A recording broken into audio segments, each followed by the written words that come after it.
Assalamualaikum warahmatullahi wabarakatuh. Salam sejahtera, salam Pontian Dinamik.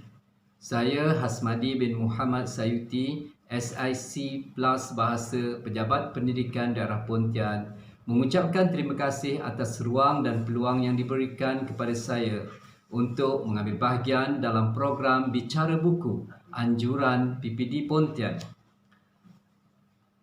Saudara, buku yang saya akan bicarakan bertajuk Berfikir Secara Logik dan Kritis.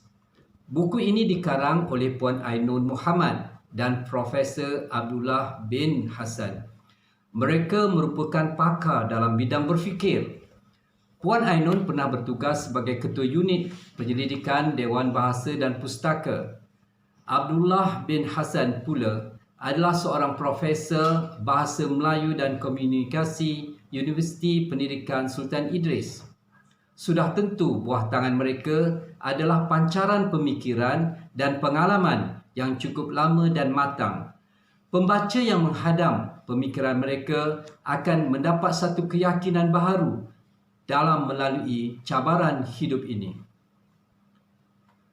Saudara, buku ini mengandungi 291 muka surat. Tidak mengambil masa terlalu panjang untuk menghabiskan pembacaan kita. Penulis melontarkan idea-idea yang disusun mengikut bahagian-bahagian yang memudahkan para pembaca untuk memahami dan menghayati idea-idea yang dikemukakan. Saudara, buku ini menghidangkan wacana ilmu yang saya yakin sangat diperlukan kepada generasi sekarang, membincangkan tentang diri manusia yang dibekalkan dengan alat yang sangat penting, iaitu otak yang mempunyai beberapa fakulti. Fakulti-fakulti ini berbeza peranan dan kebolehannya. Aktiviti utama otak manusia adalah berfikir. Penulis telah menerangkan secara sains dan fakta bagaimana proses berfikir itu berlaku dan kepentingan berfikir secara logik dan kritis untuk menangani hidup yang semakin mencabar. Saudara, pandai tidak semestinya bijak menentukan pilihan dan membuat keputusan. Masyarakat kita secara umumnya mementingkan faktor pandai. Mereka mahukan anak-anak mereka jadi pandai. Ukuran kepandaian yang diterima pakai oleh masyarakat kita adalah sejauh mana mereka dapat menjawab matematik dengan betul, dapat menjawab kuis dengan tepat. Pelbagai bentuk aktiviti yang dijadikan pengukur untuk menentukan kepandaian seseorang. Mengikut buku ini, hakikatnya dalam kehidupan sebenar, orang yang pandai belum tentu dapat membuat pilihan dan keputusan yang betul dan tepat.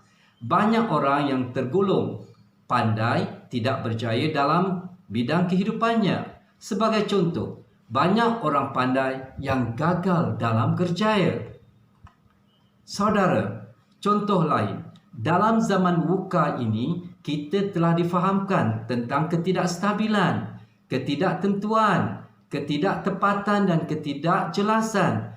Namun, apabila seorang ketua organisasi mengubah-ubah arahan tindakan dalam sekejap masa, yang biasa terjadi, respon pasukan pelaksana adalah marah dan mengutuk. Kalau mereka berfikir secara logik dan kritis, pasti mereka sedar inilah zaman VUCA. Saudara, buku ini mengajak kita untuk berubah dari kefahaman pandai untuk menyelesaikan masalah dan mempertahankan idea kepada menjana kemahiran berfikir secara logik dan kritis. Kemahiran ini dapat dikuasai melalui panduan disiplin cara berfikir yang dianjurkan supaya kita mampu untuk menentukan pilihan yang tepat dan juga membuat keputusan yang betul agar pilihan dan keputusan kita mendatangkan kebahagiaan kepada diri, masyarakat dan dunia. Akhirnya, kejayaan sebuah bangsa biasanya dikaitkan dengan budaya berfikir bangsa itu. Berfikir secara logik dan kritis adalah boleh dilatih dan dipelajari. untuk menjadikan seseorang itu bijaksana, kerana kejayaan bangsa tidak dapat dipikul oleh seorang yang berfikir. Ia mesti didukung oleh setiap ahli masyarakat yang mempunyai kemahiran berfikir secara logik dan kritis dan memacu mereka kepada kebijaksanaan. Sekian, selamat membaca.